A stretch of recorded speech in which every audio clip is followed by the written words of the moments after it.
نوجوانوں کے جو سوال ہوتے ہیں ان میں ایک سوال یہ بھی ہے کہ یہ جو ذکر اللہ ہے یہ حضور صلی اللہ علیہ وسلم سے کیسے نسبت کرتا ہے، کیسے ویلیڈیٹ ہوتا ہے، اور ان کی حیات طیبہ کے اندر کیا کردار ادا کر رہا تھا؟ جیسے میں نے ابھی عرض کیا کہ یہ ذکر جو ہے انسان کی یادداشت کو بحال کرنے کی ہے، یہ ماسٹر کی ہے۔ جیسے یہاں کہا گیا کہ تالے لگے ہوئے ہیں، اگر تالے لگے ہوئے ہیں تو ظاہر ہے پھر ان کو کھولنے کے لیے کچھ چابی بھی تو ہوگی۔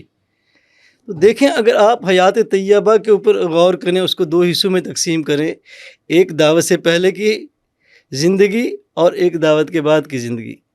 دعوت سے پہلے کی زندگی جس میں لوگ اپنے مال و متاع، اپنے ہیرے جواہرات، اپنے سونا چاندی، اپنے پیسے حضور اکرم صلی اللہ علیہ وسلم کے پاس امانتاً رکھ جاتے تھے کہ آپ کے ایک پیسہ بھی ادھر سے ادھر نہیں ہونا، یہ وہ شخصیت ہے، اس کے پاس آپ اپنی رقم رکھ جائیں۔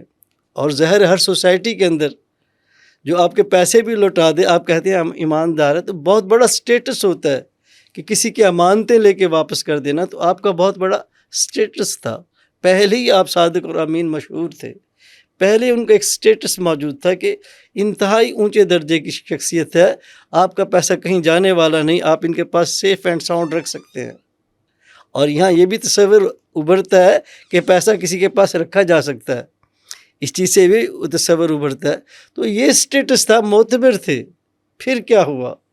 جب قرآن کریم ان کی زبان مبارک سے نشر ہونا شروع ہوا، کیا ہوا؟ گلیاں کیوں ویران ہو جاتی تھی؟ لوگ کیوں اپنے کانوں کے اندر روئیاں ٹھونس لیتے تھے؟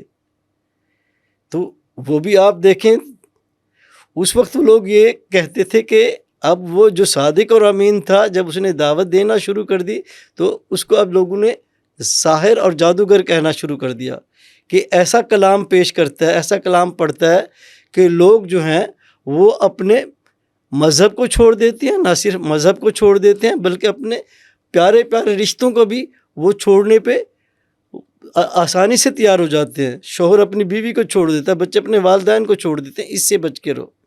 اب ہو کیا رہا تھا؟ جب یہ قرآن کریم حضور اکرم صلی اللہ علیہ وسلم کی زبان مبارک سے آ رہا تھا، نشر ہو رہا تھا، تو وہ میموری ریکال کر رہا تھا، وہ یاد دہانی کرا رہا تھا۔ وہ ذکر جو جس کو ہم کہتے ہیں کہ ذکر یاد دہانی، جو ہم نے پہلی دفعہ آپ کو ایکسپلین کر دیا پہلے، اس میں وہ یاد دہانی ان کی ریکال ہو رہی تھی۔ ان کو بالکل جب تلاوت ان کے اوپر آ رہی تھی، سواد والقرآن از ذکر، سواد قسم ہے اس قرآن کی، یہ یاد دہانی کرا دینے والا قرآن ہے۔ تو یاد دہانی ہے جو ہو رہی تھی، میموری جو ریکال ہو رہی تھی، وہ ذکر ہی ہے کہ ذکر اندر جو ہے وہ چالو ہو رہا تھا۔ دل گواہی دینے لگ جاتا تھا اللہ اللہ اللہ کی، دل گواہی دینے لگ جاتا تھا یہ اللہ کے رسول ہیں۔ وہ میموری بالکل ایک دم جو ہے وہ کلیئر ہو جاتی تھی ان لوگوں کی جو تھوڑی سی بھی حق کی تلاش کے اندر ہوتے تھے، اس لیے لوگ بھاگ رہے تھے کہ اس سے بھاگو، اس کی کلام ہی نہ سن سکو۔ تو حضور اکرم صلی اللہ علیہ وسلم کی زندگی کے اندر یہ ذکر جو ہے اس شعور کو بیدار کر رہا تھا، جو شعور ایمان لانے کے لیے ضروری ہے۔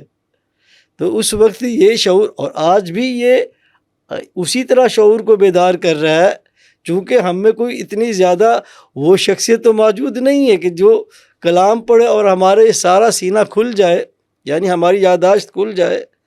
تو اب اس کے لیے توجہ دلائی جاتی ہے کہ بھئی یہ آپ کے شعور ہیں، ان کو کھولیں، ذکر کے ذریعے سے، ذکر کی چابی سے ان کو کھولیں، اللہ کے ذکر کی چابی سے کھولیں اور علم الحقیقت حاصل کریں، یعنی حقیقت کا علم حاصل کریں۔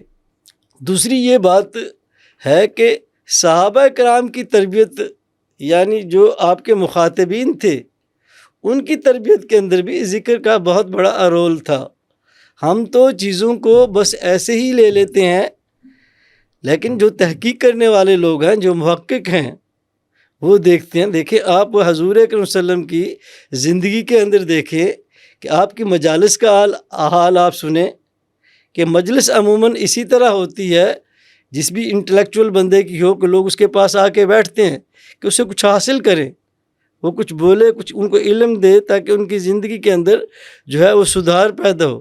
حضور اکرم صلی اللہ علیہ وسلم کی جو مجالس ہیں، ان کے اندر صحابہ کرام گھنٹوں آپ کی مجلس میں بیٹھے رہتے تھے، سر جھکائے بیٹھے رہتے تھے، اور وہ ساکت اور جامد ہو جاتے تھے، خود نہیں بیٹھتے تھے۔ اس طرح ساکت اور جامد ان کی حالت ہو جاتی تھی خود بخود کہ جیسے ان کے کندھوں کے اوپر پرندے بیٹھے، انہوں نے حرکت بھی کی تو وہ اڑ جائیں گے. یعنی اس بتا دیا گیا کہ ایسے وہ ساکت اور جامد ہوتے تھے. گویا وہ روحانی فیض حضور اکرم صلی اللہ علیہ وسلم کے سینہ اطہر سے جو ہے وہ اپنے سینوں میں لے رہے تھے، اور وہ معرفت جو ان کو حاصل ہو رہی تھی وہ معرفت اتنے اعلیٰ درجے کی معرفت تھی کہ ان کا ایمان اتنے اعلیٰ درجے کا مقام تھا کہ ان کے بعد آنے والے جو ہیں وہ اس معرفت کے مقام پہ نہیں پہنچ سکتے. جس طرح کہا جاتا ہے کہ تمام اولیاء اللہ بھی مل جائیں تو ایک صحابی کے برابر نہیں ہو سکتے، کیونکہ انہوں نے معرفت جو ہے، اپنا جو علم جو ہے وہ اوریجنلی رسول کریم صلی اللہ علیہ وسلم سے حاصل کیا ہے. تو اس طرح ان کی تربیت ہو رہی تھی، ان کے یہ جو لطائف تھے یا ان کا جو سینہ تھا ان کا تزکیہ کیا جا رہا تھا. جیسے قرآن کریم کے اندر ہے وَيُزَكِّيهِمْ، کہ آپ ان کا تزکیہ کرتے تھے. وَيُعَلِّمُ الْكِتَابَ وَالْحِكْمَةَ، اور آپ ان کو کتاب اور حکمت کی تعلیم دیتے تھے.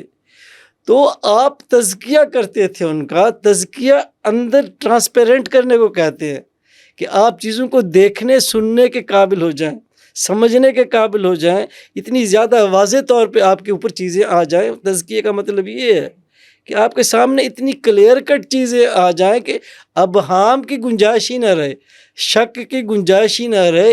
یہ بنیادی طور پہ تزکیہ کا مقصد ہے کہ علم کے اس مقام پہ آپ کو پہنچا دیا جائے. اور اس کے لیے آپ لمبی لمبی تقریریں تو نہیں کرتے تھے. آپ کے مجالس میں تو صحابہ کرام ساکت اور جامد بیٹھے رہتے تھے، کیونکہ یہ علم سینوں سے سینوں کے اندر جاتا ہے تو وہ علم حاصل کر رہے ہوتے تھے. اور اس کے بہت سارے شواہد ملتے ہیں.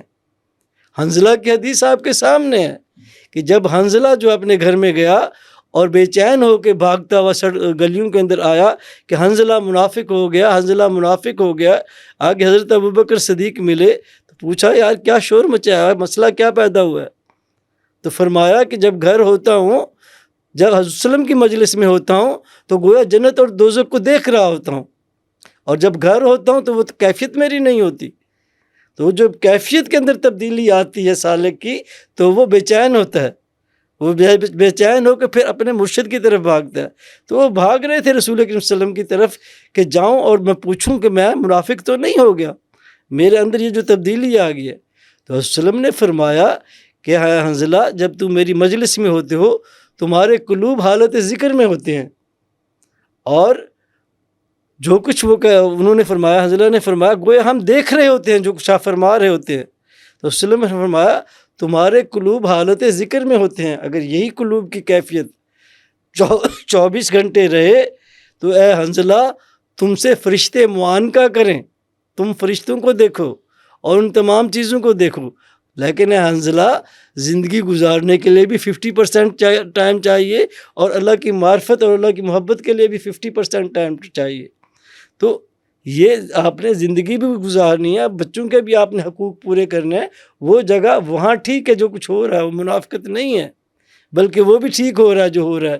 اور جب میری محفل میں آتے ہو وہ بھی ٹھیک ہو رہا ہے. تو اس طرح صحابہ کرام کی تربیت بھی ہو رہی تھی، اور ان کو معرفت الہی سے بھی جو روشناس کرایا جا رہا تھا. یہ سارا کے سارا طریقہ احادیث کے اندر موجود ہے. یہ ساری کی ساری چیزیں احادیث کے اندر موجود ہیں. وہاں کوئی لیکچر تو نہیں ہو رہے ہوتے تھے، خاموش بیٹھے ہو رہے تھے. تو کیا خاموش ایسے ہی بیٹھے ہوتے تھے؟ یہ تو صوفیہ کرام جانتے ہیں کہ ان کے سینہ مبارک سے نور نکل کے جو ان کے مخاطبین ہیں ان کے قلوب کو دھو رہا ہوتا تھا، صاف کر رہا ہوتا، ان کے روحانی شعور کو صاف کر رہا ہوتا تھا، اور ان کے اندر اللہ کی محبت اور وسلم کی محبت اور تمام سیرت اور کردار ان کے اندر اس فیض کے ذریعے سے جا رہا ہوتا تھا. اس لیے سیرت اور کردار کے بھی وہ اعلیٰ ترین مقام پہ نظر آتے ہیں، اور معرفت الہی میں بھی کوئی ان کا مقابلہ نہیں کر سکتا. تو اس طرح صحابہ کرام کی تربیت بھی اس طریقے سے آپ کر رہے تھے، جس کو عمومی طور پہ تزکیہ کہتے ہیں. اب آپ تزکیے کا لفظ تو ہم سنتے ہیں ہر جگہ، لیکن مجھے کوئی ایک ادارہ بتا دیں، کوئی ایک جامعہ بتا دیں، کوئی ایک مدرسہ بتا دیں، کوئی ایک عالم بتا دیں جو تزکیہ کرا رہا ہو کہ آؤ میں تمہارا تزکیہ کرتا ہوں. تزکیہ کا علم کہیں ہے ہی نہیں، خشیت کا علم کہیں ہے نہیں. اللہ تعالیٰ حضرت صلی اللہ علیہ وسلم اس کو حدیث کے اندر خشیت کو باقاعدہ علم کہتے ہیں. یہ تزکیہ علم ہے. وَيُزَكِّيهِمْ، ان کا تزکیہ فرماتے تھے.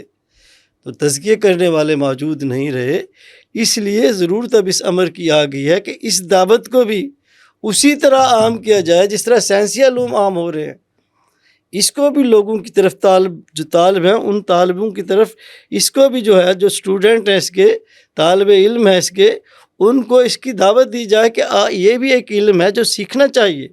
جیسے صحابہ کرام کہتے ہیں کہ ہم نے پہلے ایمان سیکھا, ہم تو ایمان لے کے آئے, ہم کلمہ پڑھ کے کہتے ہیں ہم مسلمان ہو گئے, ہم نے اللہ کو مان لیا, ہم نے آخرت کو مان لیا, ہم مومن ہو گئے اور ہم نے اپنے آپ کو. لیکن صحابہ کرام کہتے ہیں ہم نے ایمان سیکھا ہے. وہ ایمان بھی سیکھنے کی چیز ہے اور یہ سکھانے والوں کا ہونا بھی پھر ضروری ہے اگر سیکھنے کی چیز ہے. تو اس طرح یہ ان کی زندگی کے اندر, حضرت صلی اللہ علیہ وسلم کی زندگی کے اندر یہ جو ذکر ہے اور یہ جو فیض ہے اور یہ جو طریقہ کار ہے نظر آتا ہے. صرف دیکھنے کے لیے آنکھیں کھولنے کی ضرورت ہے.